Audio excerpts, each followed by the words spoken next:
Cool. Everyone good? Anyone need a drink or pizza before we get going? Awesome. All right, well, thanks for your patience, guys. In case you didn't know or hear, our projector, our very reliable projector, decided to go just an hour before everyone showed up, so we had to frantically run out and buy a brand new one. So we're kind of MacGyvering it for now, so bear with us. But we got it going, that's all that matters. So thanks for coming. This is part 5 of a 6-part speaker series called Lean Enterprise TO, which by now you guys probably are very familiar with. And it's all about how large enterprises can start innovating like startups. So just a quick thanks to sponsors for helping us put this on. Panago, Steam Whistle, Climax Media, whose house you're in today, and many, many other people. I'm just one small piece to this puzzle. There's 2 other co-organizers that helped me put this on, who aren't here tonight. One's in France and the other's in Peru. They live very lavish lifestyles, so I'm here to kind of coordinate for tonight. So we have an interesting lineup for you guys tonight. It's a little bit of a different format. We have 2 speakers. The first is going to be Craig Saila from the Globe and Mail, and the second is going to be Alan Smith, who's one of the co-founders of Strategyzer. And the first piece is going to be a talk with some Q&A, and the second piece is going to be a very interactive workshop. So we'll run with that format. So I'll introduce Craig and we'll get going. So you guys might have seen Craig around. He's been to a few of the Lean Enterprise events. I think all of them, yeah. So he's a very, very loyal member to the community here. So Craig is the director of digital products for Globe and Mail, where he heads up their digital subscription and mobile portfolio. Prior to that, he'd spent many years at NBC News, where he was responsible for leading their design development team and actually set up some of the first partnerships with Facebook and Twitter. And so he's going to be sharing today how they are innovating and bringing new products and services to market within Globe and Mail. So please help me welcome Craig. Good to be here. I'm eager to sort of participate. One of the things that's been fun with the Lean Enterprise series is just the conversations that we've had about the common struggles that we have on a regular basis. And one of the questions that I get asked quite frequently is, why am I in the news business? And my sort of glib answer is, I like to solve wicked problems. And the news industry fundamentally is broken, right? The way that we're sort of operating just doesn't work anymore, and no one really has a good solution to it. So part of the fun I have is trying to figure out how to make this work. So a little bit of quick history, and then I'll drop into a conversation about some lessons that I learned at NBC and how we're applying them at the Globe and Mail. So the news industry in general kind of built its whole strength from aggregating news. They collected news from around the world and bundled it together into a little tiny product and sold it as a newspaper or a radio broadcast or an evening broadcast, and made crap loads of revenue on top of the mass audience that would come to this, right? Huge amounts of people would flock to buy a newspaper because that's the only way they could get the news. And the revenue and the margins was massive, and it created a very, very profitable organization in the industry for a long while. But one of the strengths of the news industry, that mass aggregation, has been severely weakened by, I'm trying not to say disruption, so feel free to kick me afterwards if I say disruption or disrupt, has been severely weakened by the internet. And the news media's greatest strength has become one of its biggest weaknesses. Its ability to reach a mass audience just doesn't scale as much anymore. So one of the things that's been interesting to me about Lean Enterprise is that a lot of the ideas that we've discussed and discussed in the books are the opportunity to sort of offer a lifeline to a company that's industry or a company that's in distress. There's an opportunity to find new ways of growing value within the company through some of the principles discussed within Lean Enterprise. And the news industry is definitely one of those. It's some would say a disaster. And I haven't been in a disaster, thankfully, but I think the response that we have inside the organization, and one of my coworkers here, Richard, hopefully he's not going to talk too broadly about without some of the people here, but some of the problems that we have is the reaction to is panic. We don't know what to do within the organization, just sort of coming out of a shock. We find oftentimes that we tend to overreact and sort of tighten our our grasp on things that actually may be providing us a new growth opportunity. We are sort of surrounded by a sense of doom, and it sort of perpetuates itself within that, that sort of panic kind of induced model. But I think there's a way out of it. And I think part of it is not just within the principles within Lean Enterprise, but part of it is through the idea of the entrepreneur, which the book Lean Enterprise kind of dismisses in a lot of ways. I think the entrepreneur can work as someone within the organization, help coach and move the organization to understand how to embrace Lean Enterprise more effectively. I'm going to start sort of this talk talking about some of the successes that we had at NBC News and applying a lot of the principles behind Lean Enterprise, and then move into some of the challenges and lessons that we've learned as we try to implement it within the Globe and Mail. So in 2007, MSNBC.com was probably the #3 news site in the world. Massive amounts of reach and audience. But even then, 7 years ago, there was changes happening within how people were consuming news. Dig was appearing, Slashdot was there, Reddit was starting to bubble up, and a lot of the attention was getting focused around the idea of user-generated content or blogs creating all this news. So what we did at MSNBC was start to look for potential acquisitions, things that we could do to buy to insulate us against some of these changes. And one of the companies that we found was a company called Newsvine. It was a local company in Seattle, and what they did was they were basically sort of a smart version of Dig or Reddit. And when we wanted to buy them, we were looking at them as an opportunity to sort of insulate us and inoculate us against this UGC threat. We would have a product that would protect us against that and continue to do our business. What we found, though, was the opposite. We actually accidentally learned some of the Lean Enterprise lessons. By acquiring this company, they actually infected MSNBC with some of their ideas. They refused to adopt the .NET technology that we use, and they wanted to stick with PHP. They didn't want to move into the corporate headquarters in Redmond with Microsoft, and they wanted to stay downtown in Seattle. And by doing that, they were able to grow their own culture and grow their own company as a result. And through that success and through the sort of commingling of the MSNBC designers and developers and journalists and the Newsvine crew, we actually understood how to tell news in a different way, how to design a news product in a new way. And one of the outcomes of that was the creation of an internal labs team here at MSNBC. And it was a team of entrepreneurs who were tasked with developing new news products that would bring new value into the company. Without the purchase of Newsvine, that probably wouldn't have happened as fast. And I'll get back a bit to about the lab team in a little bit. What's an example of a new news product? An iPhone app, a newsletter, a new website, a video thing, anything that kind of we can sell money on and people would read. Good question, though. And if you do have questions, feel free to pop up in the talk. Around the time we bought Newsvine, 2008, there was this company called Twitter that was doing some stuff. And by 2009, CNN was actually one of the first news companies on Twitter. And they had amassed a huge amount of followers. This screenshot was, I think, around September 2009. They had almost 2.7 million followers. This was a massive threat to us. CNN was like fighting with us and Yahoo for 1, 2, or 3 in the top news slot in the States. And we needed to figure out a way to respond to that. So we surveyed a whole bunch of different opportunities, and like listening to the lessons that we learned at Newsvine, we found this one weird account run by one guy out in Europe that had almost as many followers as CNN did, and was breaking news and scooping us on a regular basis. The account was called Breaking News, and by 2009, we'd actually acquired the rights to manage that Twitter account. And the interesting thing was that we were able to actually take some of the struggles that the lab team was facing and build something new out of it. Like if you read the book Lean Enterprise, one of the criticisms against entrepreneurs is that they're oftentimes bogged down by the internal politics of an organization. They can't make any momentum and any real changes because what's happening is they're retasked to work on other projects. And that's exactly what was happening with the lab team.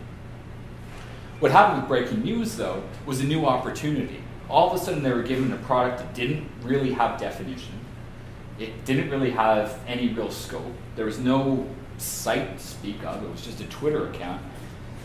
And in parallel, the MSNBC was moving away from its technology process. It was getting rid of its sort of waterfall process and starting to adapt to agile.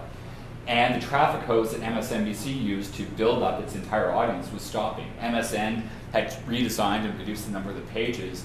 So breaking news was able to build out a product that attracted a whole new set of audience to us and started to develop a product quite quickly. We moved 3 people from MSNBC into some vacant office space within the MSNBC offices that were, the office was actually some laid off employees. This is not the office, it's Stanley Kubrick's office. But I like to imagine it kind of looked like that. And we had a few people kind of working on it, and they were sort of tasked with just building out this new product experience. And what they ended up doing was, because they didn't have much scope, because they were able to innovate quite quickly, they used off-the-shelf technology from Google and Amazon in a Microsoft shop to build out a brand new product. And they ended up creating an experience that helped relieve the MSNBC team from some of its internal anxieties. They didn't have to chase that breaking news story anymore because this team was able to do it. They didn't have to, MSNBC didn't have to worry as much about the declining traffic because breaking news was creating a natural product that was feeding traffic back into the main site. And breaking news also happened to create some of the best mobile app experiences that MSNBC and NBC has created. They were the most cost-effective ones because they were done by a few people, and they were actually the most effective in terms of usage. If you haven't downloaded the app, I suggest you download it. It's a great experience. It's got proximity alerts built into it now, and they're continuing to evolve the product overall. But one of the products coming out of NBC, NBC bought out of MSNBC and forgot a lot of the lessons learned within the whole experience of buying news fine, but they've kept breaking news together, and breaking news continues to be one of the most successful products that NBC offers. Now I want to jump to a completely different track and move into a conversation about a newspaper and Canada. So the Globe and Mail newspaper is Canada's national newspaper. It's a privately held company, a traditional news organization, and I can say it is profitable. We are making money, we are doing a good job in that sense, but all the lessons that we've learned in the past while, even just in this talk and looking around the landscape with Post Media buying Sun Media, we know this whole industry is changing and we need to move fast. And many of us within the organization have latched onto the ideas of lean enterprises as a means to help change how we operate our business and how we build out a new future for the Globe and Mail, which has been around for 170 years. But the challenges that we're facing right now within the Globe is we're not ready for that change. We're not ready yet to buy a startup, because if we bought that startup, our internal inertia would drag down the momentum of that company. We're not ready yet to have a venture fund like the Lean Enterprise guys suggest to invest in all these different companies, because the landscape around our revenue world is changing so quickly, we can barely understand how to measure the ROI itself. So what do? What's a scenario to work on? Well, I think the one thing that I need to do, and we need to do as sort of a product team, is just sort of slow down and think about some of the opportunities that we have. And from what I've seen at MSNBC and also at the Globe and Mail, I think it's possible for someone internal to act as an evangelist, to talk about the benefits of lean enterprise, to teach some of the lessons that you learn in the process of running these efforts, to talk about failure, to talk about success, and help educate the organization and get them comfortable with the idea that change is happening and there's new ways to measure that. I know Alan will be running through an exercise later after I'm done here, going through a lot of the same ideas that we're sort of working through in the Globe and Mail itself. But I want to talk about some of the lessons that I've learned both at NBC and also at the Globe and Mail that I've found have been skills that are transferable, that I've been able to take some of these ideas and notions, use them at NBC, and now reapply them in the Globe and Mail in a slightly different format, but in a way that's, I think, proving to be successful. You can call me on in about 5 years if we're still around. The first is make low-risk investments. It sounds fairly obvious, but within an organization, oftentimes you don't make an investment because it's too risky, or you make too much investment because it's too big. At MSNBC, we did that by sort of acquiring breaking news. It was a small investment. There wasn't a lot of risk in that space. It was a Twitter account. Who knew whether Twitter was going to live or die? At the Globe and Mail, one of the things we did was with our second generation iPhone app, we reinvested to build out a new experience in there. And at the time, it was a relatively small market space. There wasn't a lot of risk. There wasn't a lot of competition. If we failed, no one was really going to notice. But we also wanted to place multiple bets. So we actually worked with 4 different vendors to sort of spread that learning around to make sure that we could succeed effectively. At NBC, we did that by, with Newsvine's acquisition, with the acquisition of Breaking News, and acquisition of a couple other companies. Yeah? Can I ask how much that acquisition was for Breaking News? No. Okay. Oh, you can ask. We just did. No, I can't answer that. But I actually, I can't recall. It was not. It was small. Okay, that's like all. $900 million, something less. If I had the lawyer beside me at the time, I'd be sort of dancing around that stuff. It was less than that. It technically wasn't an acquisition of the Breaking News account, because I think that goes against the Twitter T's and C's. So it was an acquisition of the talent with an agree to license the account or something around that dance. So that's why I can't give you a direct answer in that space. It was a small investment. And then they built up the team organically from there. So I think it was around 800,000 followers when we bought it, and it's now, I think, around 6 or 7 million followers. So place multiple bets. The other thing, though, is when you place those multiple bets, you need to listen to the people you pay, right? Oftentimes, when you make that money, you sort of, okay, I just bought you company, you are now mine. You need to listen to that company because you bought them for a reason. You are working with that vendor for a reason. With Newsvine case, we need to be able to listen to them, to let them tell us the stories and the culture and the lessons that they learned that made us attractive in the first place. And the Globe and Mail, one of the things we did working with a vendor called Pivotal or Extreme Labs, or however you want to call them now, they're now Pivotal, was listen to their agile process. We just started to adopt the agile philosophy within the organization of the Globe and Mail and started with a small team. Working with Pivotal, we were able to see how agile could work at a larger scale. And that allowed us to transform our entire technology department to adapt agile. And the ramifications of that have now spread out into the editorial team, or spreading out into the marketing team, and even to the finance team, which is probably the least agile of all organizations and departments So in do any they enterprise. all do retrospectives and demos? They are all literate in retrospectives and demos. There are a number of departments within, especially within the digital side of the editorial operation, that do retrospectives, and they have taken the idea of demos in there. Massive debates between strict Scrum and blah, blah, blah, but they're definitely agile in that sense. Within the marketing team, they are starting to work with some of the conversations, definitely with the product team, to sort of embrace the agile deadlines and product definitions.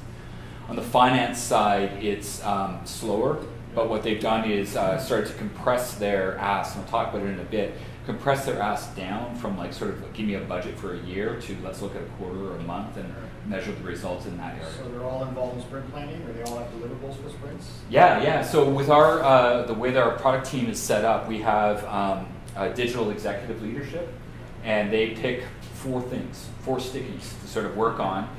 We're doing it Friday, so it should be an interesting to see what comes out of it. And they pick those 4 stickies, and those then cascade down to our agile teams, and we've got 5 agile teams. And those go to the steering committee, and that steering committee sort of sits together and talks about the stuff and what the strategies are. And there's a lot of process in here, but we're sort of working through as a training exercise in a lot of ways. And that process trickles down to essentially an execution team. And that execution team is led by our product managers and is composed of the key stakeholders. So it could be a finance person, a marketing person, an editorial person, depending on what the makeup is. And they set the priorities and work through that on a regular basis. And then we get into traditional development, weekly to bi-weekly scrums and retrospectives and all that stuff. And we have regular stand-ups and all that. Right. Yeah. So it's been a huge benefit.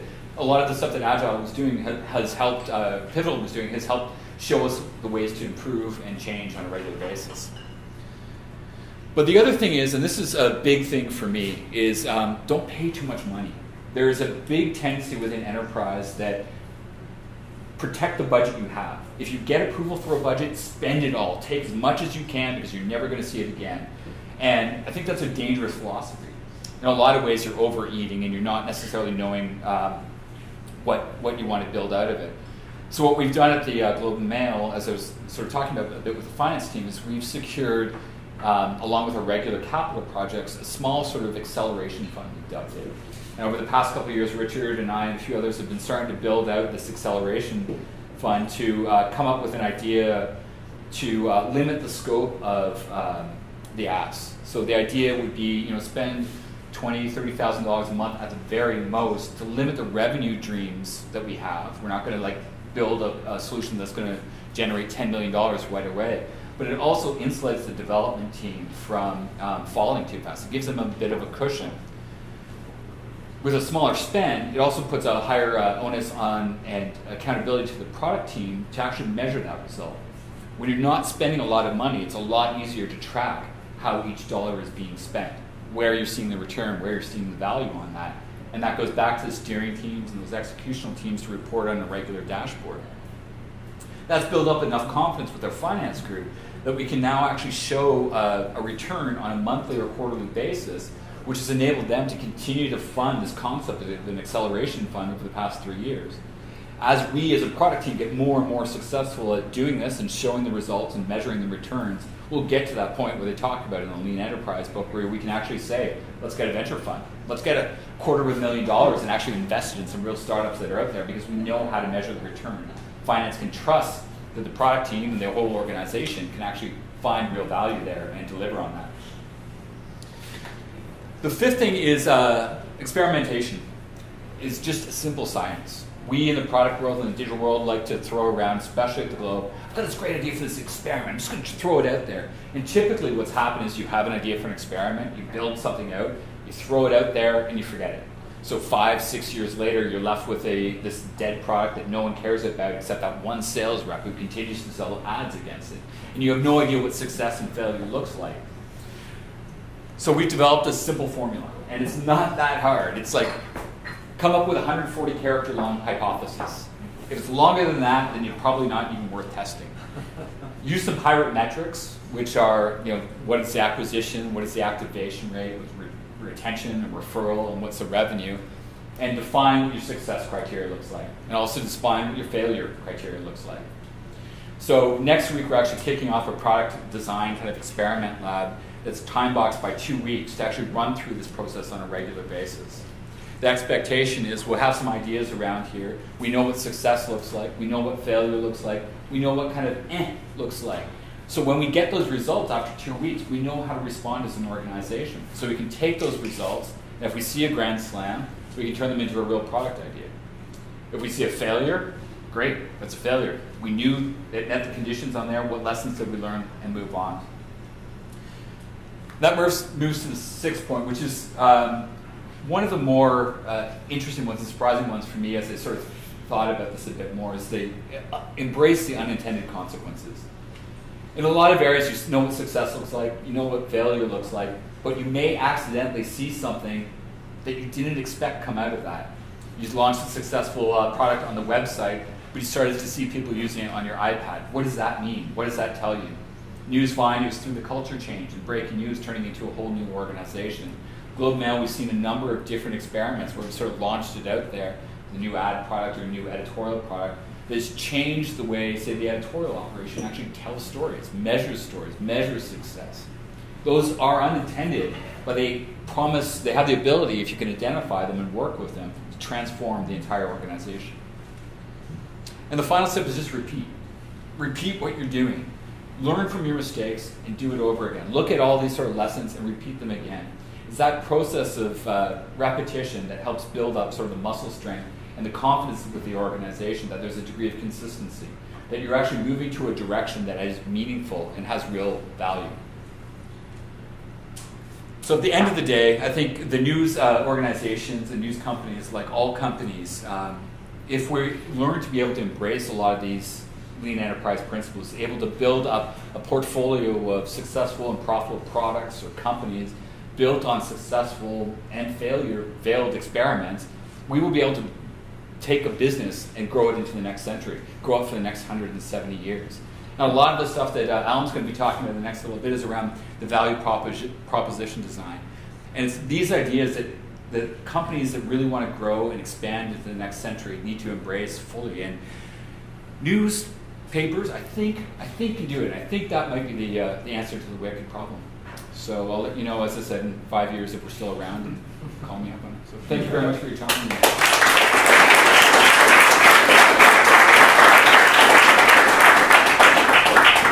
Thanks, Craig. Does anyone have any questions for Craig? Yeah. Hey, Craig. I'm kind of interested about the rigor behind the success and pass criteria. Like, to what extent do you guys just kind of throw out ideas versus, you know, I suppose on the other side of the spectrum, look at it from more of a, you know, sample size, population size, you know, being statistically significant perspective? Good question, and there's no rigor right now. What we're trying to do within the organization is build up that literacy around success and failure, so we understand what that feels like and what it means. Typically, failure means you screwed up that project, you're fired. Success means I just got a commission and I can go on. That's obviously not the conversation we want to propel in that sense.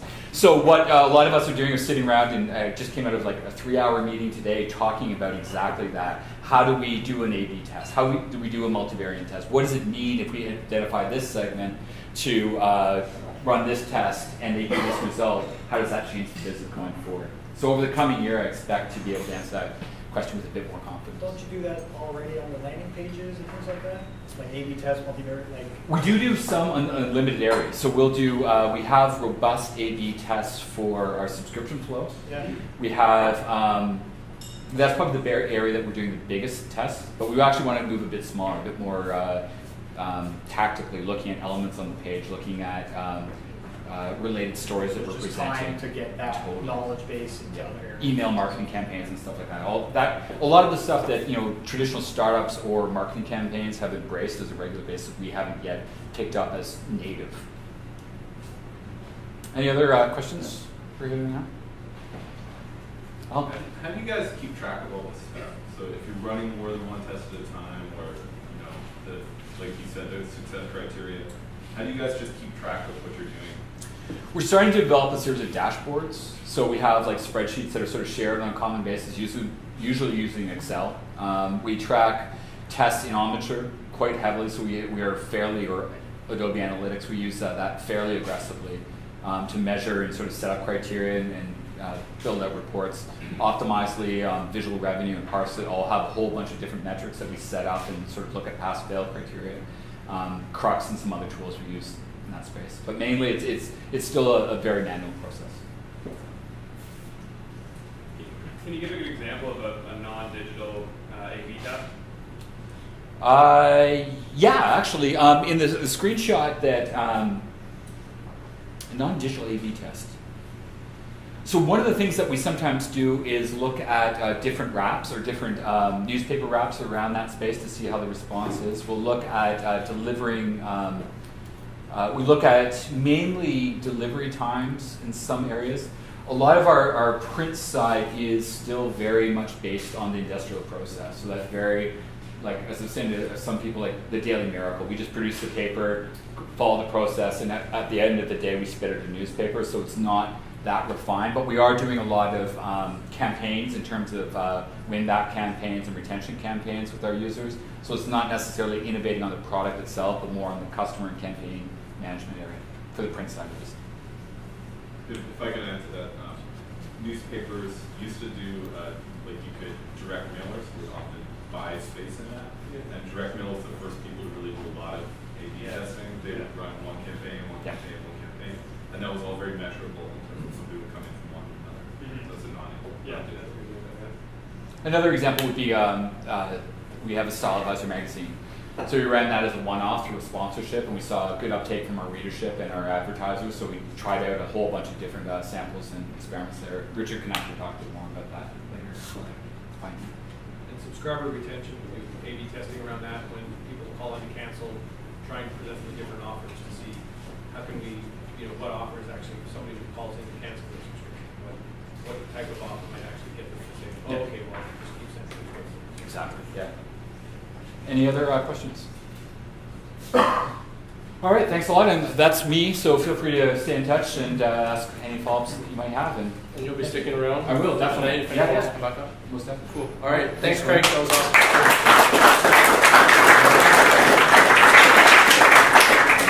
We're gonna have a brief 1 minute kind of switch over here of the manual laptop. If anyone needs to go to the washroom, grab a drink, feel free to do that. We'll reconvene in 60 seconds.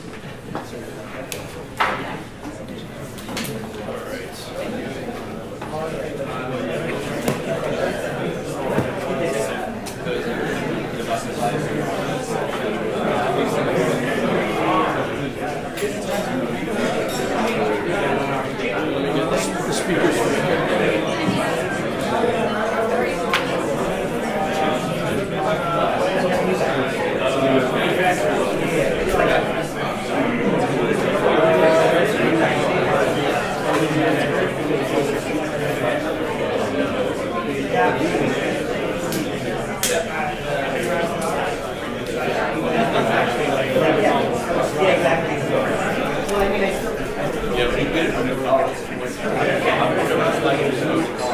Yeah.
Who needs a pen?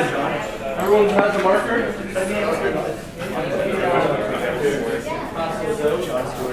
Like they're making more entertaining.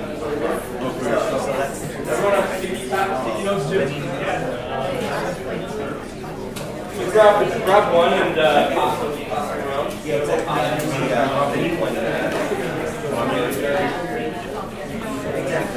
And then there's last week's thing with the guy who's been no, there's the other guy. He a lot of this stuff on every week he's designing on Everyone have markers?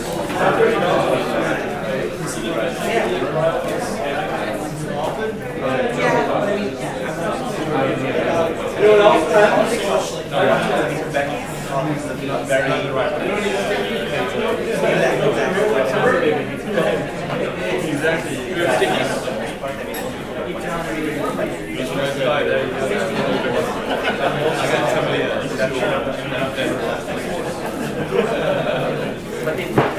Who needs stickies? Hands up.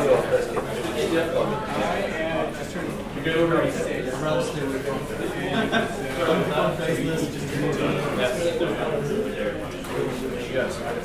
Anyone else?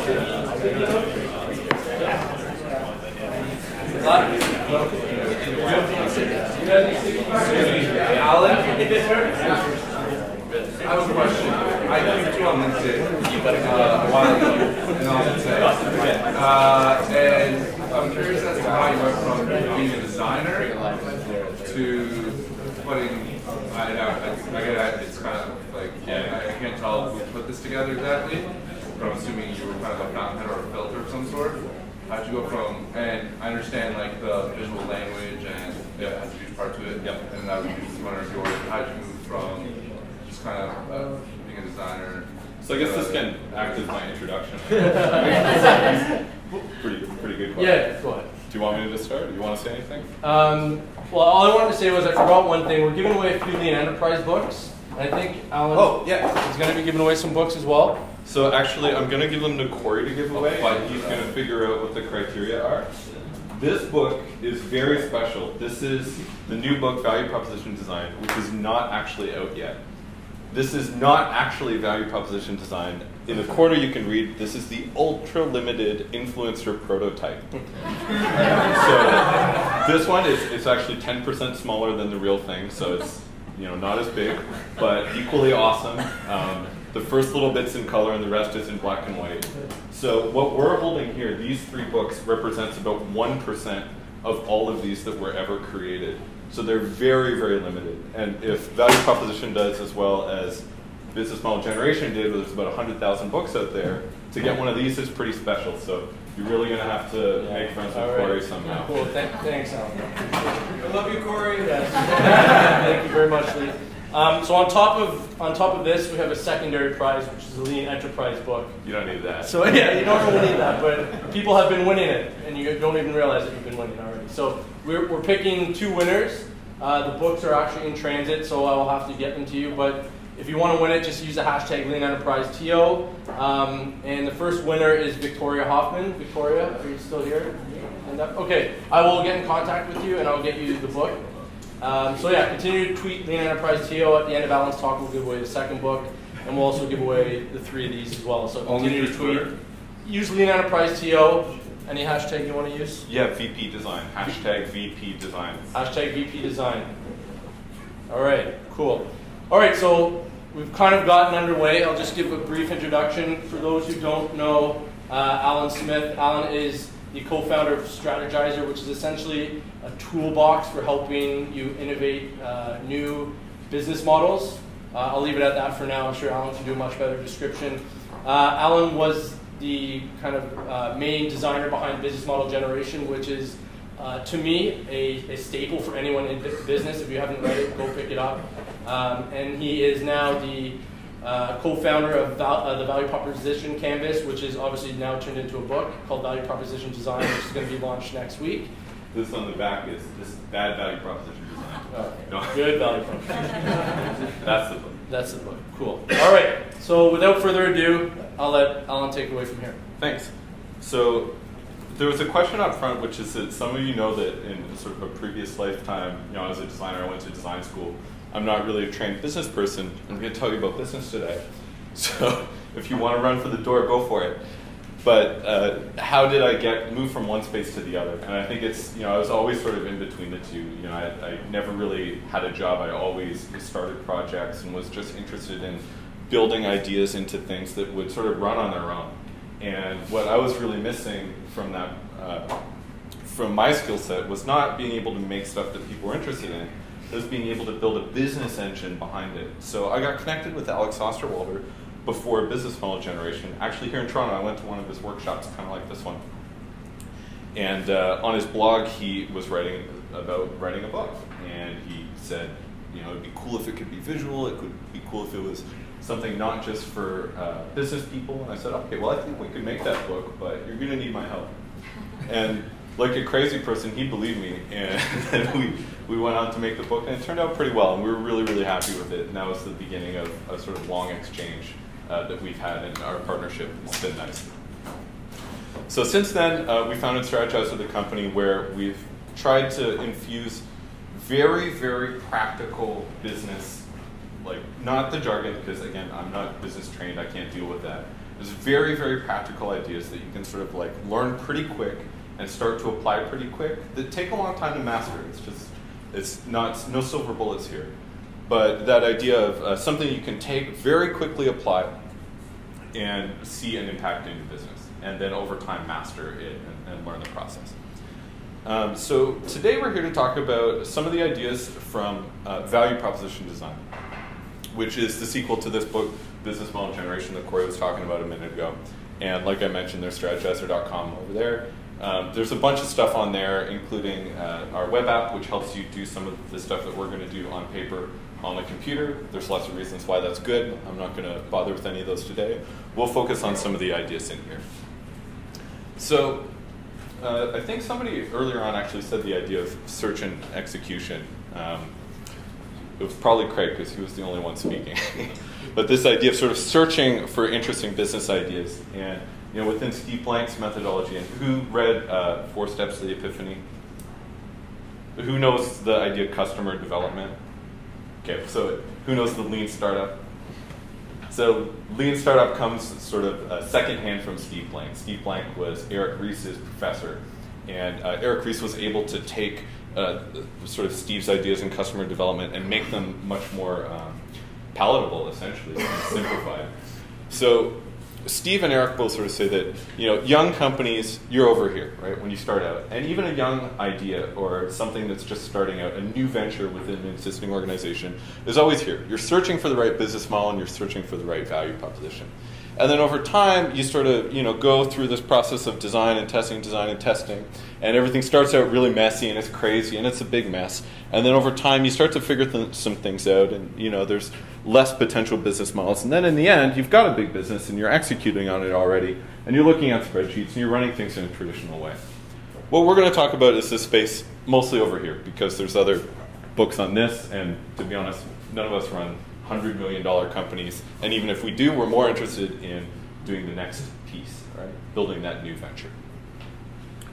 So the new book is laid out like this. The first chapter sort of teaches you this language of the value proposition canvas, which is just a tool to clearly define a value proposition.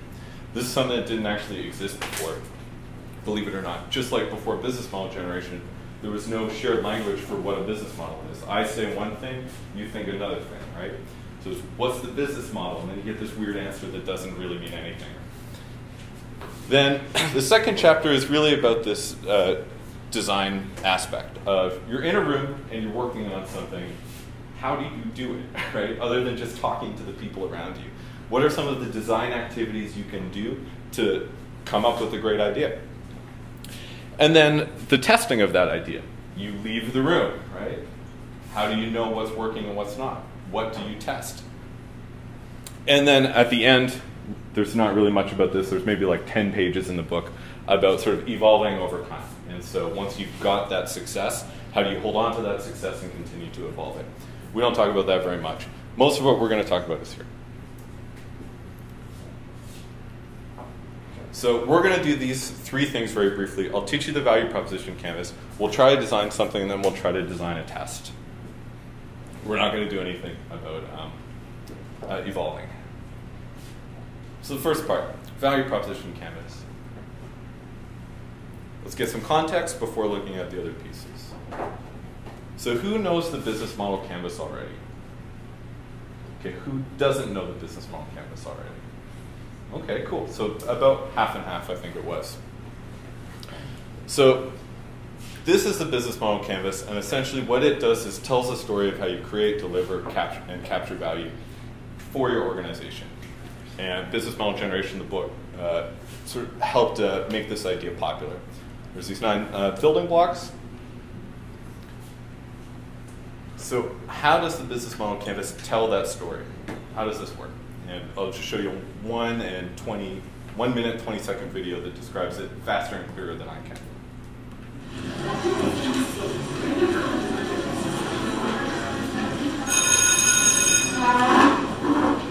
By now, you probably know the business model canvas pretty well. With 9 basic building blocks, you can describe any business model in a more tangible, holistic, and visual way. To better understand the dynamics of the business model canvas, we can use the metaphor of a theatre. Imagine the right-hand side of the canvas as the front stage of your business model, just like the front stage of a theatre that is visible to the audience. The front stage is where you interact with your customers, clients, and users. Like in a theatre, if we go behind the curtains, we end up backstage. The backstage of your business model is what makes the show in the front possible, but most customers won't see who's back here or what they're doing. The front stage is what represents value to your customers, clients, and users, and what they're willing to pay for. The backstage makes it all possible, and it drives cost. At the end of the day, the equation is pretty simple. A sound business model requires your revenues at least as big, and hopefully much bigger than your costs. That outcome is called a profit. Now that you've got a handle on the business model theatre, will you be able to put on a show? Okay. I think it's pretty straightforward. We're not actually touching on any of the individual building blocks here. That's kind of a different talk. If you don't know the business model canvas, it's okay, because we're actually just going to look at 2 parts.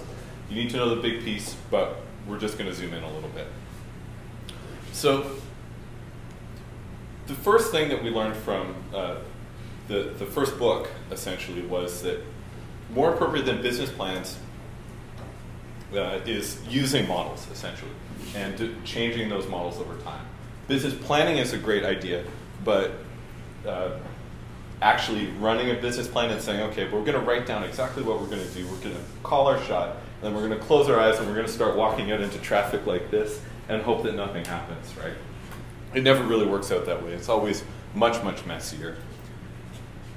This was something we didn't really know with business model generation. It was a very new idea at the time. And about a year later, the Lean Startup came out and helped make this idea much more popular.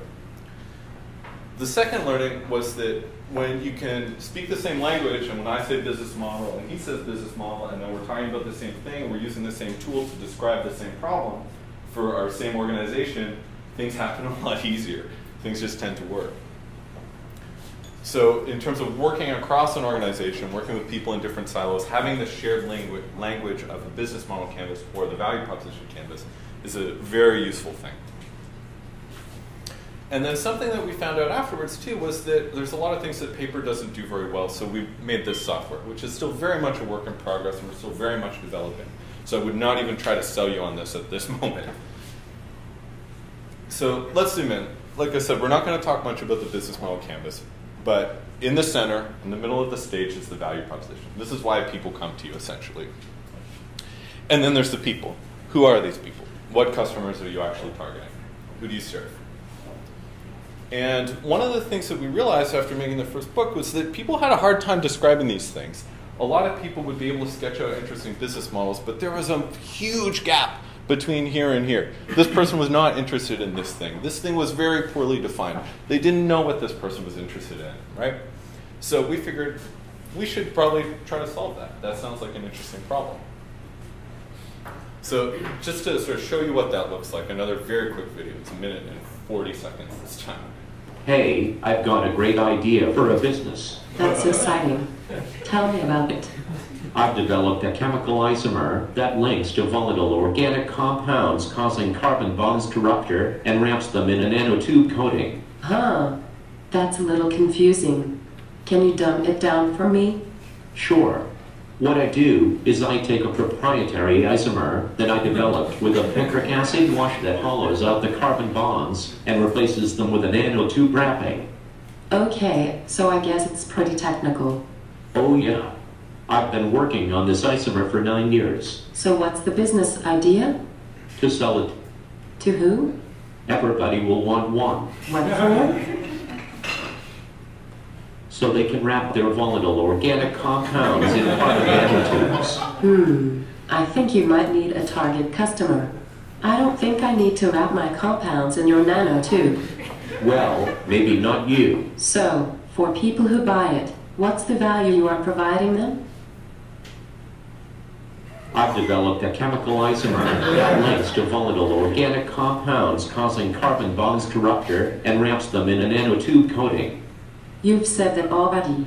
This is getting annoying. Why should anyone care about your isomer? I spent 9 years on this. I know that. Okay, pretend I'm an investor. How can I make money off your product? By selling it. You're a smart guy, but try not to think like a scientist. Think like a business person. Okay. Value chain. Term sheet. I have to go now and answer that. That's not your phone. I know.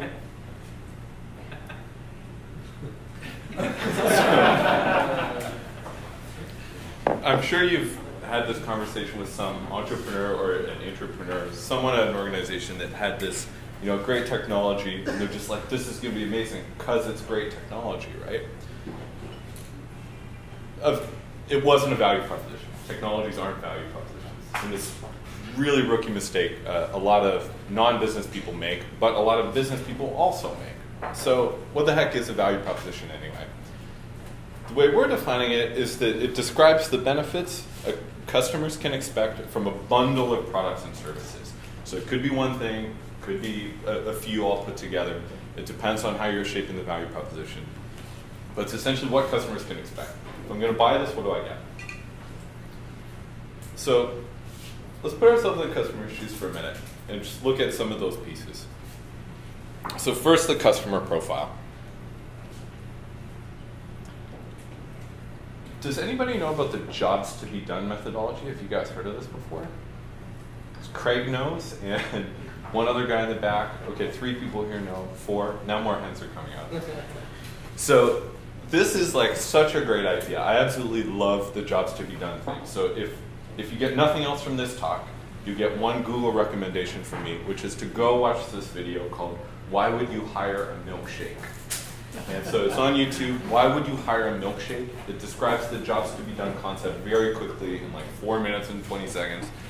Clay Christensen is an unbelievable dude. We'll look at him in a minute. But essentially the jobs to be done thing is sort of the crux of this whole thing, so you really have to understand it. And it's, in simplified language, what customers are trying to get done in their work and in their lives, right? So this could be a task that they're trying to perform, a problem that they're trying to solve, or needs that they have to satisfy, right?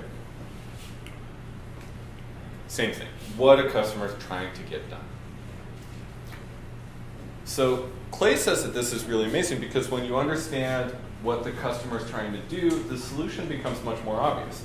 You're not coming up with solutions and throwing them at a dartboard hoping, or sorry, not even throwing it at a dartboard, you're throwing that at a wall hoping that a dartboard is even there, right? If you know the job to be done, it's a very clear target to aim for. And Tony Ulwick, like every sort of great idea, was invented by 2 people at the same time, right? Like electricity, right? There's 2 people at the same time. Telephone, 2 people at the same time. Tony Ulwick is sort of like the less known dude.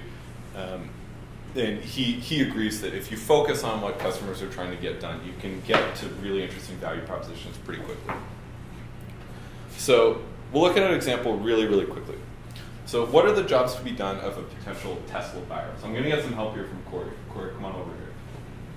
This side. Stand over here.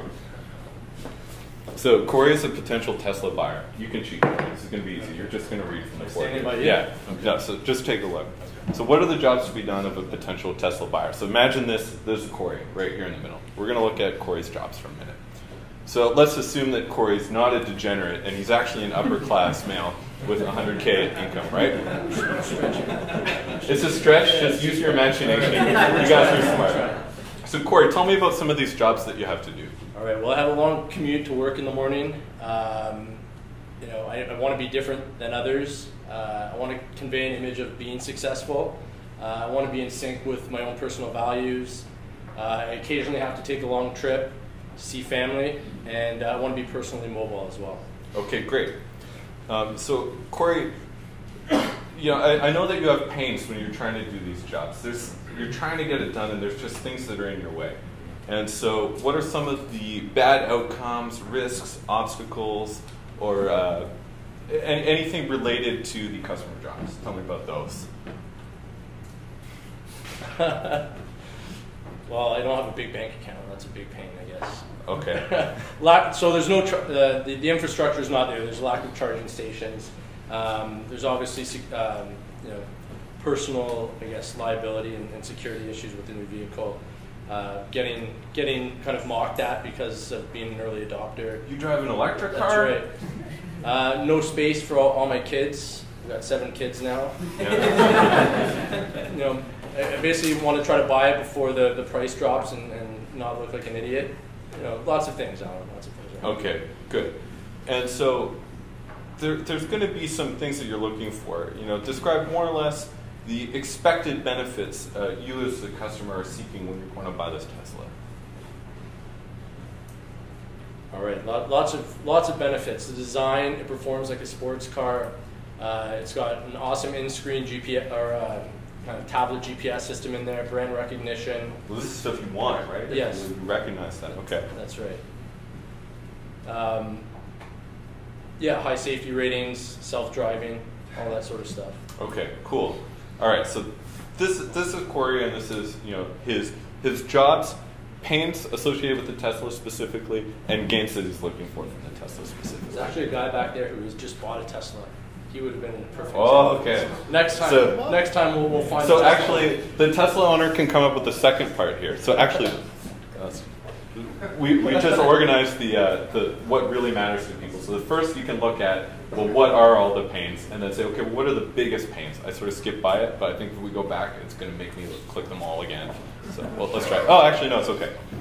So, you know, maybe this is the most important thing. This is just a sketch, so we don't really know. This hasn't been tested outside the building. This is just a design from inside the building. Maybe the frequent charging is the biggest pain whatsoever, or the range being big is the big thing that they're really, really looking for. These are the jobs that really matter to customers. Personal mobility overall, getting to work, and conveying an image of success. So now is your guys' turn. What you're going to do is take out the little statties, the little sticky notes. Write down a couple of jobs. Don't go crazy. Just write maybe 1 or 2 customer jobs that you know your customer has. Some pains that they have, maybe with existing solutions, maybe with your solution. Don't put your solution into this circle, okay? When you're working on the left side, it's just the customer, not your solution. And then write down a couple of the gains. So I'm going to give you guys, oh, here's an example of one that we did very recently. I'm going to give you guys, let's say, 3.5 minutes. Sorry, what's the business? It's our own business or some? This is for your own business or a project that you're working on. I'm sure everyone's here because they're working on something interesting. Otherwise, like maybe I could recommend some TV shows that are better than this. But this is hopefully practical. So, yeah. So go for it. I'm going to give you guys 3.5 minutes to get a couple of post-its in each one of those 3 sites in the customer profile. Go.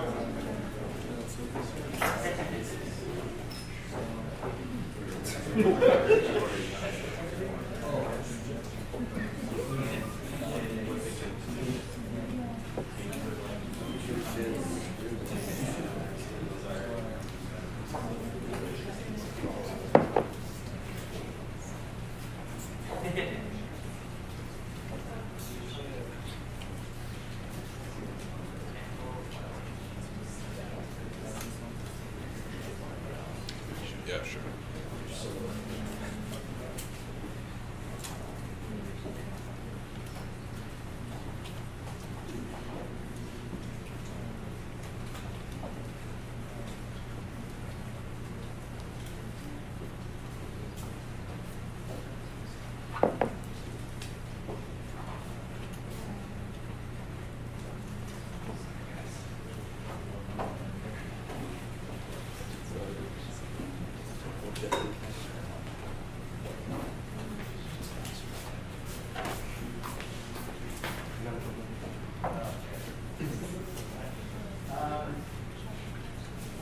Okay, halfway.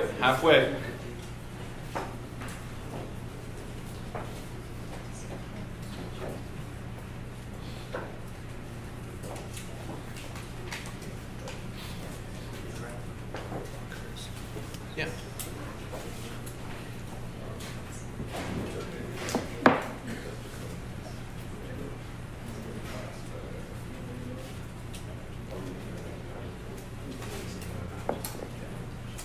Good deal.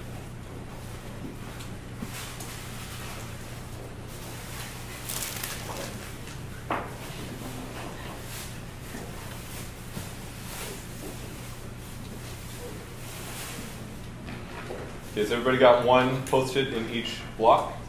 Everybody's got at least one job, one pain, one gain? All right.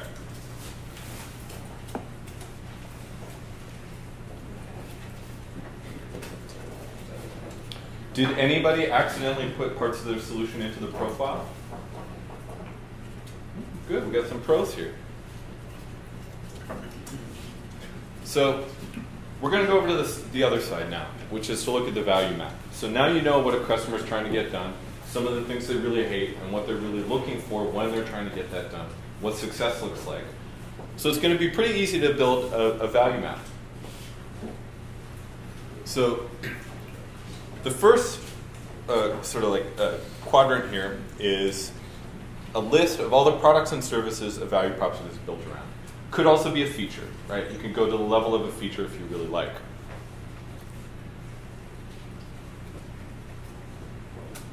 So where's the Tesla person? It's in the back. Come on up, man. Come on up. So it's very shy.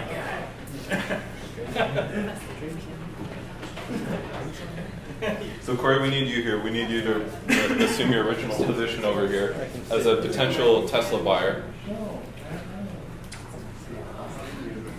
Sorry, Darren. So congratulations on your new Teslas. Come on over. This side.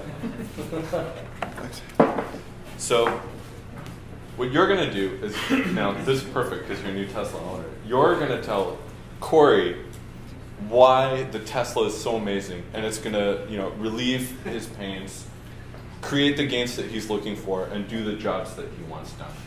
Okay, so first, some of the products, or the sort of products and services or features of the Tesla. Tell them about those. Before I start, I have an X reserved, but I don't have it yet, but I'll make this up. Oh, sorry, introduce yourself, sorry. Darren. Sorry. Hey, Darren. Hey, Darren. I'm from Climax Media, actually. When's your Tesla coming? Quarter 2, 2015. Do you have that new? Pardon? Do you have that new? Four-wheel drive. No, all of the X's are all-wheel drive. Oh, okay. Yeah. I don't know. On cue. They're improving the battery efficiency, so we actually, if you have cold weather, won't be an issue. Like for Canada, the traction, the grip it's a heavier base. The X. It works, people. It works. So how about the batteries? An 8-year battery warranty. Actually, I heard there might be a 10-year on it. Oh, amazing. Let me go update the slides. There's lots of options, right? Yeah, tons of options. It's different wheelbases, different batteries even. It works. So now let's describe to Corey how your products and services alleviate his customer pains. So he's got some pain here, but how do your products and services kill these customer pains? Okay, well, with the more efficient battery and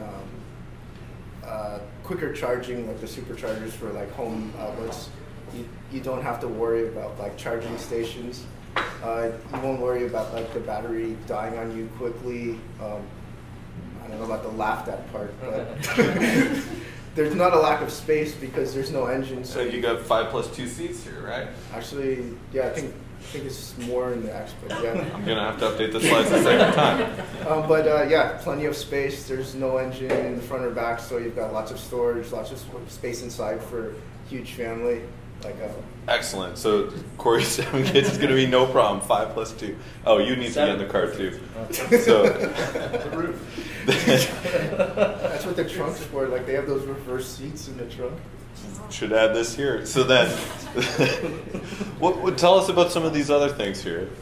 Yeah, like it scored. I think only one other car tied it for like the hitting 99% like on the safety scores or ratings. Like it's probably the safest car on the road.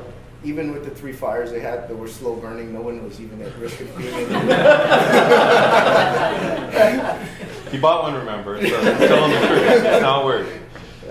So Corey, do you see how these 3 things really help with some of your main pains? The frequent charging is not going to be an issue. You can drive this far. You don't have to charge that often. Your lack of space isn't going to be an issue. The safety is not an issue. You're all set, right? You're killing a bunch of your pains. Not all of them. That's important. It's not aiming for all of those pains, but some. So now what you need to do is describe how your products and services create gains. How is Corey getting these big wins that he's looking for when he's doing these basic jobs of getting to work, attaining personal mobility, conveying an image of epic success?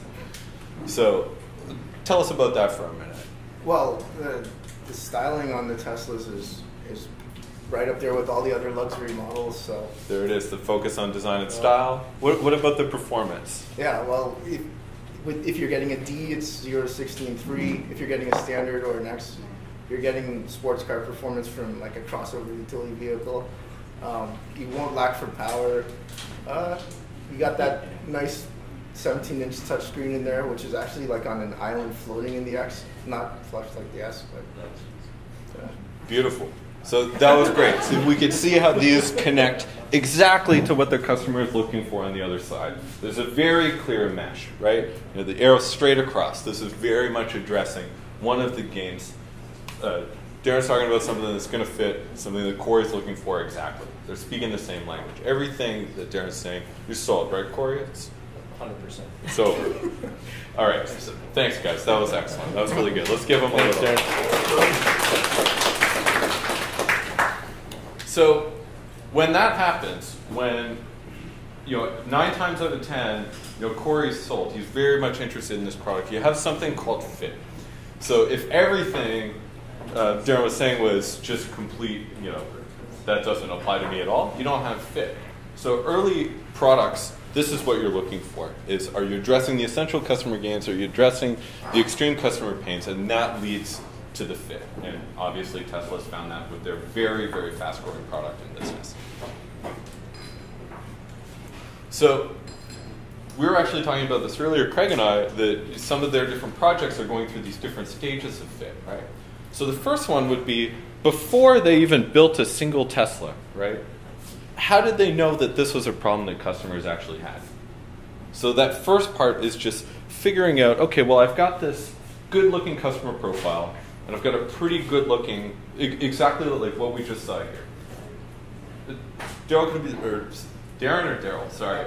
Darren could have been saying this stuff, and there could be no Teslas in existence. He's just pitching these ideas that were written on Post-its on a canvas, right? That's all he needed. Totally sold. So that's step 1. Step 2 would be he gets Corey to sign a piece of paper that says, I'm going to buy one of those. So he's actually getting product market fit where he's accepting cash for the value proposition that he's putting forward. But then the third part is the most important part, which is the business model fit. So let's say I came up tomorrow and I'm like, you know what, I have this amazing value proposition for you guys. Free flights around the world, no problem, right? Anywhere you want, free flight. Okay, well, how are we going to deliver that? What kind of business model is going to make that actually stick? It's pretty tough. Otherwise, somebody would probably be offering free flights just like they offer free TV or free newspapers in some cases. So the business model fit, how you actually deliver on the thing that you're offering to people that they're very interested in and turn a profit on it, that's sort of the last step that you need. Right? In some cases, does anyone here work in a business where it's like a multi-sided market where they actually have 2 customers? So we've got a few of you guys. So in the case of Airbnb, for example, they actually have to find fit with 2 different audiences. One is the sort of the renters, and the other is the people who are going to stay. So they need a value proposition for the renters, handing over the keys, and then the travelers who want to stay. Each one of those value propositions has to work for Airbnb's business to work. This is really important because a lot of people often just say, okay, well, I'm going to pay for this whole thing with advertising. Right? It's like, well, do you have a value proposition to advertisers? Do you have interesting people looking at your stuff? So the first part is sketching it out on paper, just like Corey and Darren were looking at it and saying, okay, well, what does this actually look like? I'm just going to share this sketch with you, right, of what a value proposition could potentially be. And so now, who knows about the idea of prototyping? Anybody could describe what a prototype is here if I block this out real quickly? Yeah? Build something quick, see if it works, do it again. Exactly. So it's very cheap. The 3 important parts are, it's very cheap, very rough, very disposable because of the first 2 things. So you don't get too attached to it, right? What it helps you do is learn about the desirability, feasibility, and viability of different types of solutions. Since they're so cheap, you can afford to make more than one, as opposed to investing everything in the business plan and saying, we're just going to go all the way there, and that's all we can focus on, and then get there and realize that there's nothing there, bridge to nowhere, right? You need to be able to throw these things away really quickly. So now what you guys are going to do is prototype your value proposition a little bit. What I want you to do is, with the jobs that you've written down, add one feature to one of one product and service, right? So it could be a whole new product that you're adding, but it could just be a new feature that you're adding. So what you guys are going to do is put that here, and then describe how it's relieving pain and how it's creating gains, specific to something on the other side. So over here, she's already got started. You want to add a feature, then figure out, okay, what are these pains over here? How is that feature actually relieving that pain? Right? Yes? Quick question. So let's say your customer is like a head of marketing for a retailer or something like that, you're doing B2B. Say you run like email marketing or some kind of analytics. Yep. Would increased sales be like a customer job or a gain? So the job would be to increase sales. The gain would be, 250% year on year, something like that. Whatever they see as a big success. I see. Okay, thanks. No problem. So I'm going to give you guys a minute and a half to do this. So it's only 30 seconds for each block.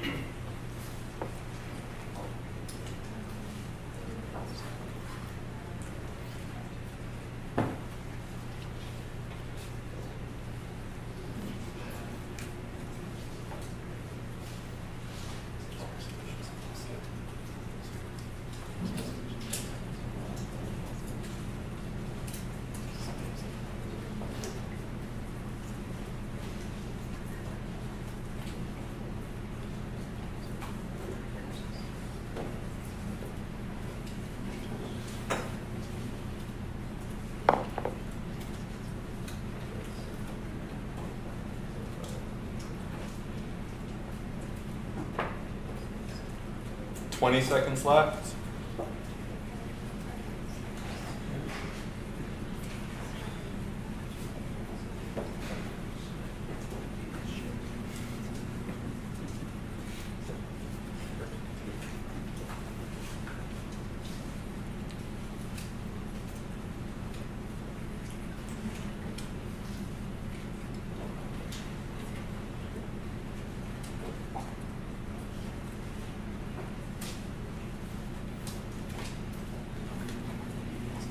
Okay. So when you're doing this process, often you'll end up sketching up a value proposition. And you have to sort of zoom out to the business model and say, okay, well, what cost is that going to create? What do we have to do to be able to deliver this? What assets do we need? Do we need a partner? That's going to drive some sort of cost structure. What could we actually charge for this thing? What channel do we put that through? What's the relationship that we need with this particular value proposition, right? And to adjust the business model based on what you've sketched out. You saw something in a customer, you sketched out a value proposition, now you zoom out to the business model to see if you could even deliver that. You had a crazy idea of delivering free flights to everyone, you run into some troubles once you get here, so you got to go back. Right? And then you can zoom back in and sort of iterate based on what you learn at each stage, because each one of these prototypes, a sketch of this thing, is going to tell you something about what's possible with the business model.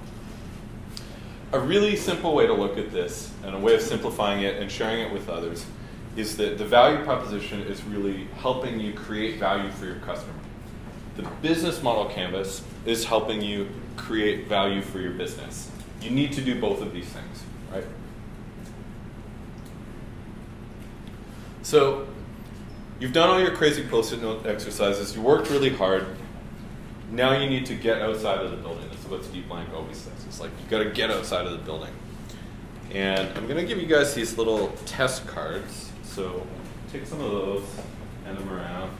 Same for you guys. This idea of testing is really important, because as smart as we are and as amazing as this value proposition is, these are post-its on a piece of paper, right? You need to be able to say, okay, well, is this actually possible? Can we actually do this? Do people actually have this problem? What needs to be true for this to be a successful value proposition, right? So you need to be able to take it outside the building. Let's look at this for a minute. Who has an idea of why businesses fail? Give me one reason why businesses fail. Yeah? They run out of money. They run out of money. Anybody else? They don't know their customer. They don't know their customer. Yeah? Nobody buys what they're selling. Nobody buys what they're selling. Anybody else? Slow to implement new ideas. Slow to implement new ideas.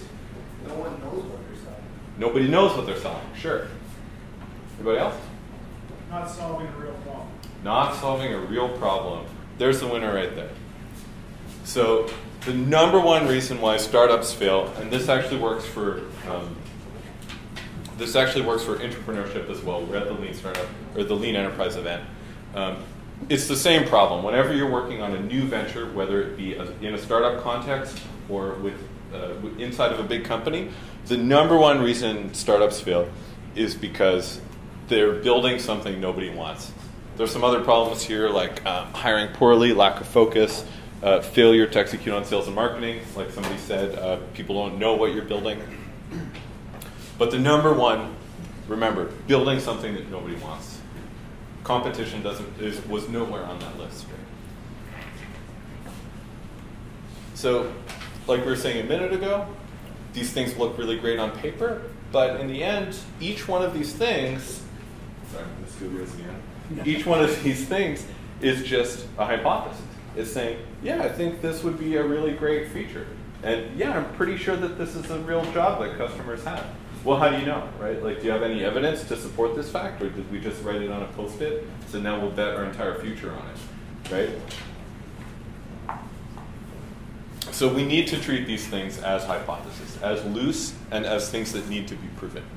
And to adapt the business model over time. So you start with this business model and this value proposition, and you realize that some things are hypotheses. You run some tests, you move forward, you get to a different one, and you get to a different one over time. It doesn't stay static.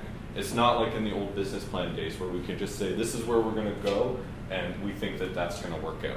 It never works out. So Steve Blank's big thing of customer development was, first you really need to understand the person.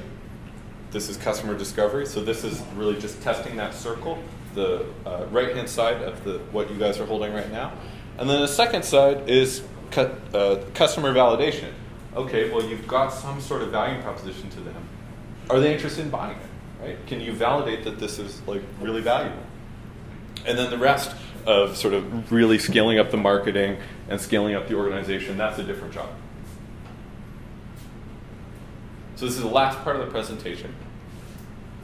It's much quicker than the rest. We're almost done.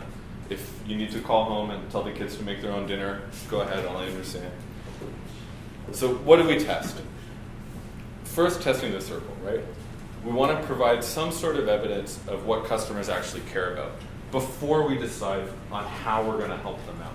First, we want to know that we got that circle part right, that we know where the target is. Right? And we want to provide some sort of evidence that our customers care about our products and services. And then lastly, we want to test the business model. So we want to test them in that order. Test the customer, test the value proposition, test the business model.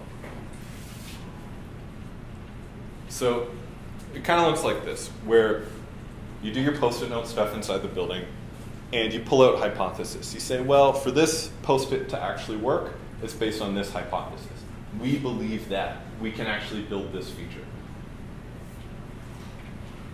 And then some of those hypotheses are going to be more of a big deal than others. Some of them are going to be business killers. Some of them are going to be things that if you don't validate this, if you don't find out that this is 100% true, you could fail completely.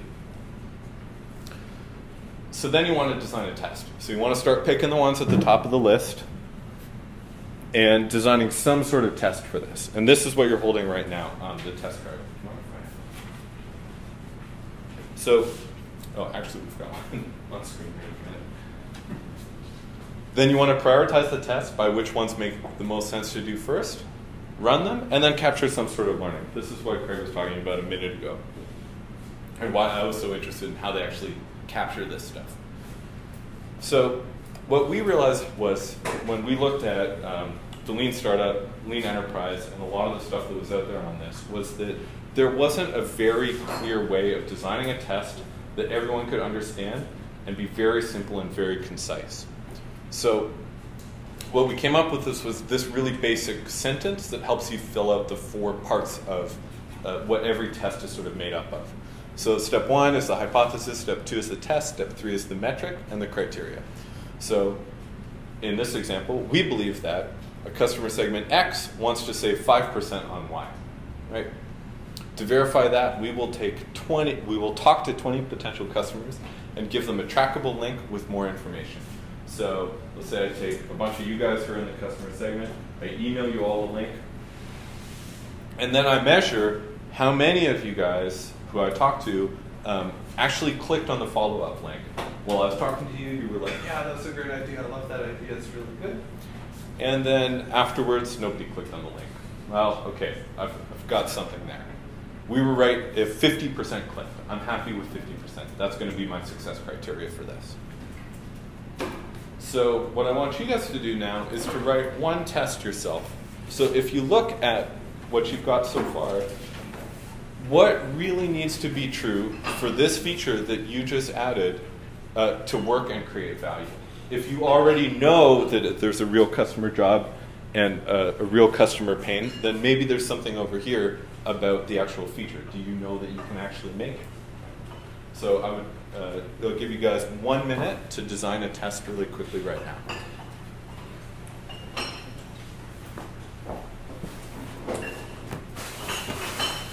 Might be some of the back.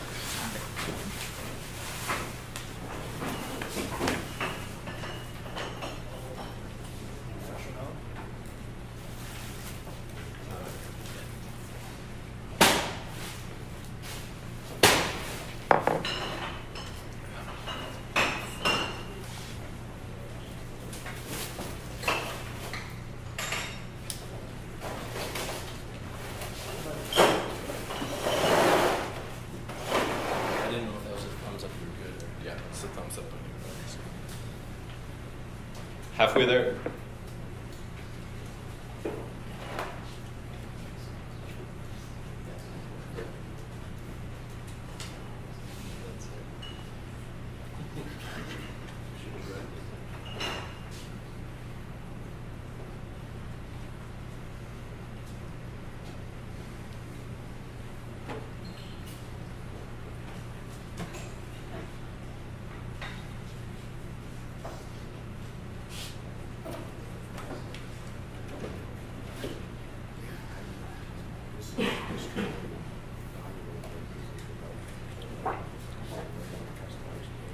So I'll give you guys this now, which was sort of a response that we made to the second part of the problem, which is once you run the test, how do you summarize the learnings? A friend of mine at Google, he and his team run tons and tons of tests, and the problem that they have is they have no way of sort of just simplifying it and say that, okay, well, what did we actually learn in a very simple way that's so clear and so direct that we know this. So what we came up with that they use now is we believed that, and it's essentially the same hypothesis, maybe rephrased because you learned a little bit more about what you thought in the first place, what you observed, what you learned, so you saw something, this tells you something, right? You figured something out from it, and therefore you're going to do something different. Maybe you're going to go forward with the idea, maybe you're not. Maybe you're going to run another test. So this is the last part of bringing it all together. What does that process actually look like? So if we start with you're designing, again, doing your great post-it note work in a room with a really smart team. Then you want to extract your hypothesis. So you pull out a bunch of test cards, essentially. And you want to enter this learning loop, the sort of classic Eric Ries, lean startup thing of build some sort of test, measure what happens, and then learn, right?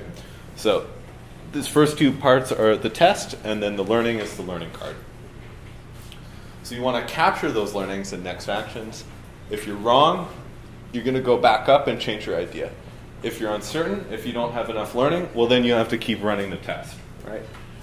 And if you're right, you can start to make progress towards being that really big company in the long run. And there's sort of all these different stages along the way. Maybe you start off with a business model and a value proposition just designed and prototyped. And then before you even decide to test anything, you just assess to see if this works with any competitors whatsoever.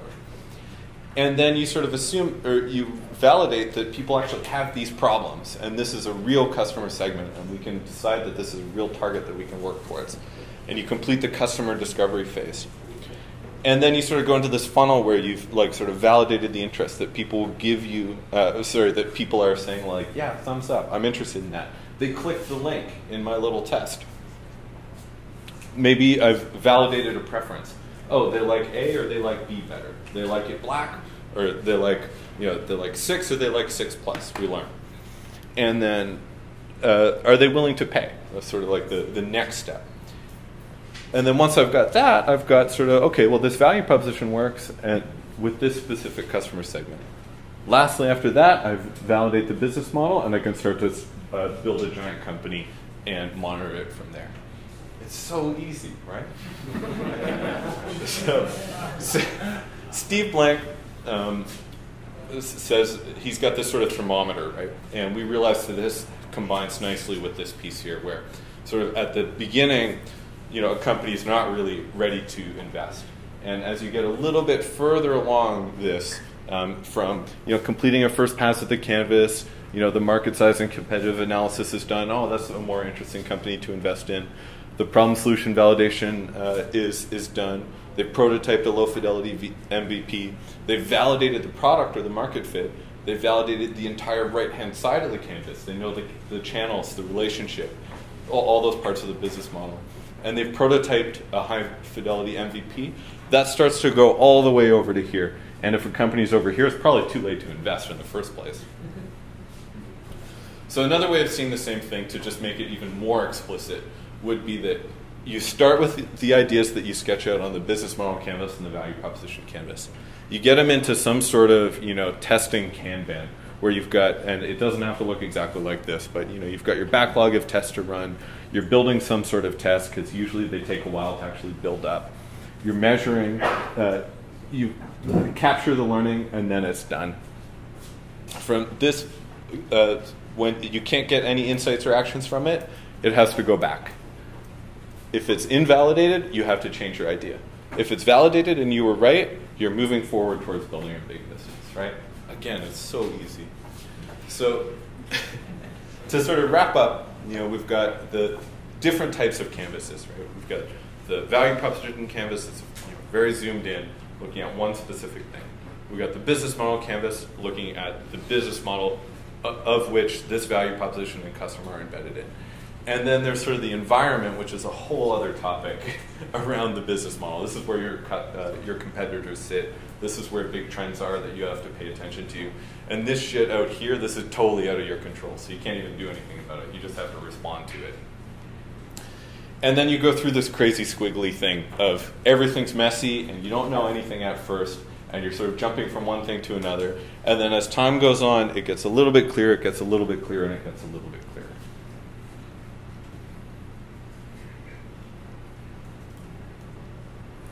So at Strategyzer.com, there's our new book.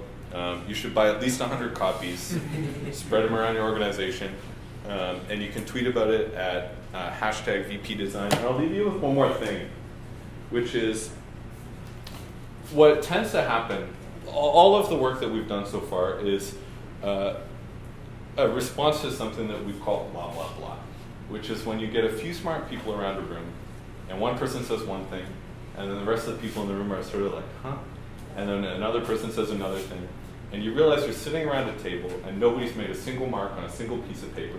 And everybody's trying to hold the entire conversation, which is usually about a very complex, very important topic in their head.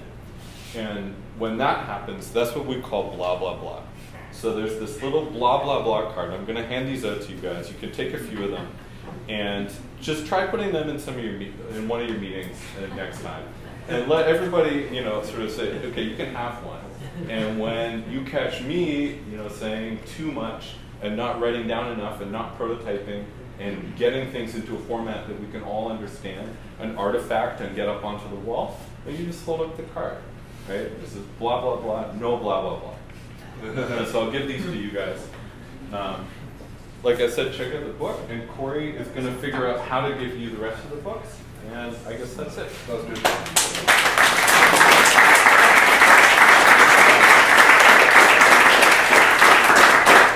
Is there some questions, maybe?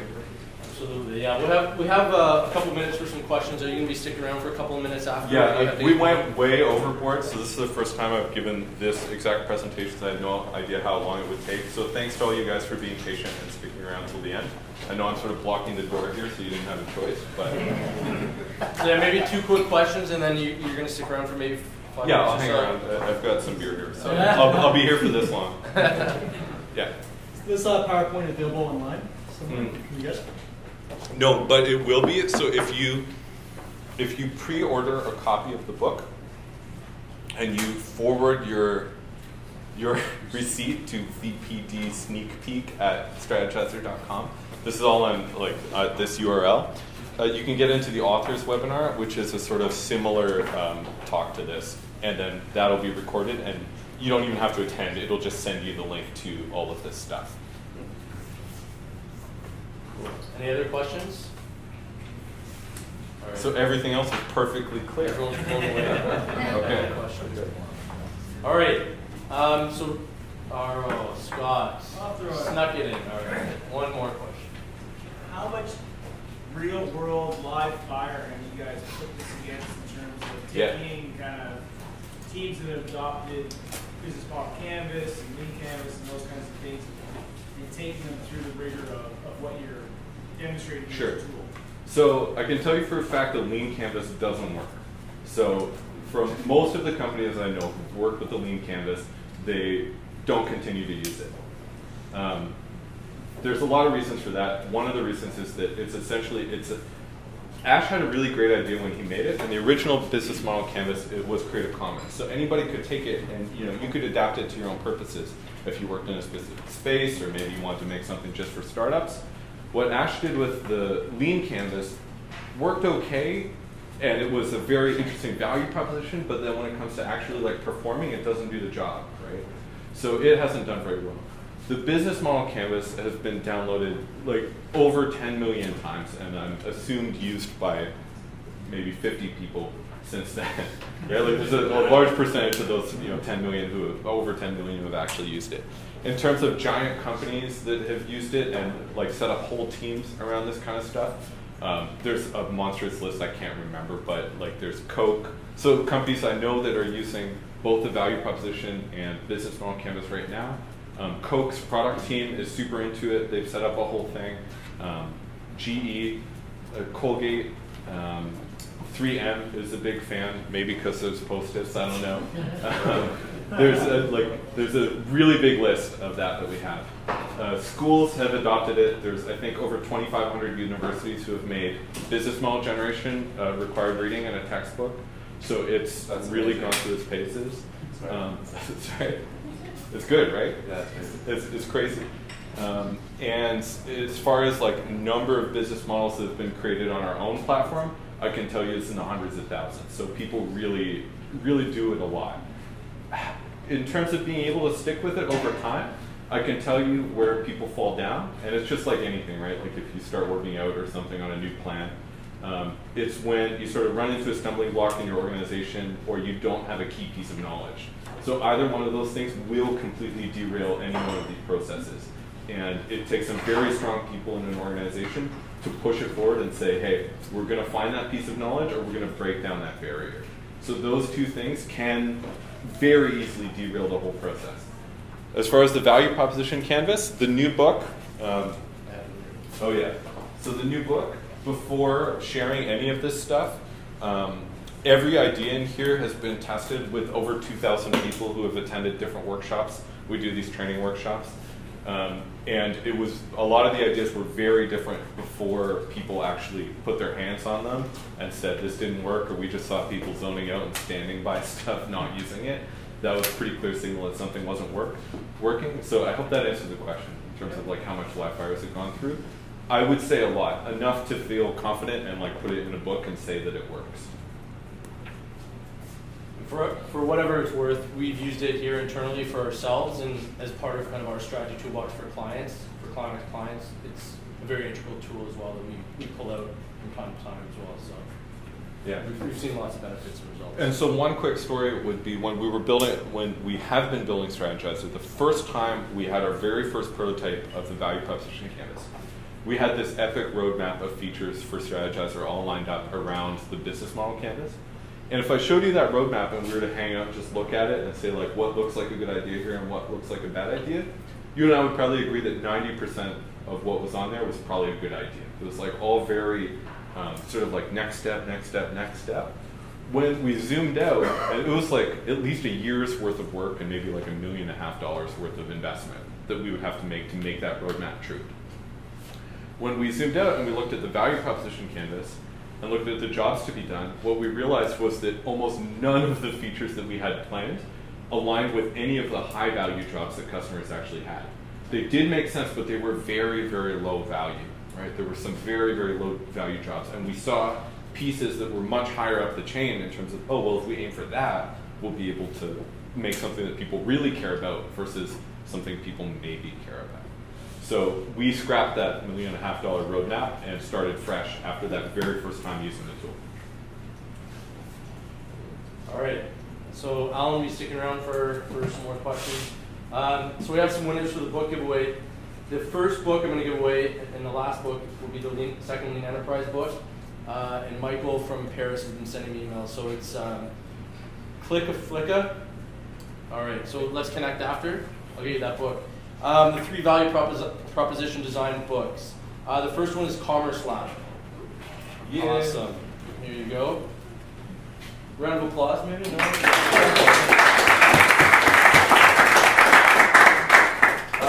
Second one, Say Yeah. Yeah.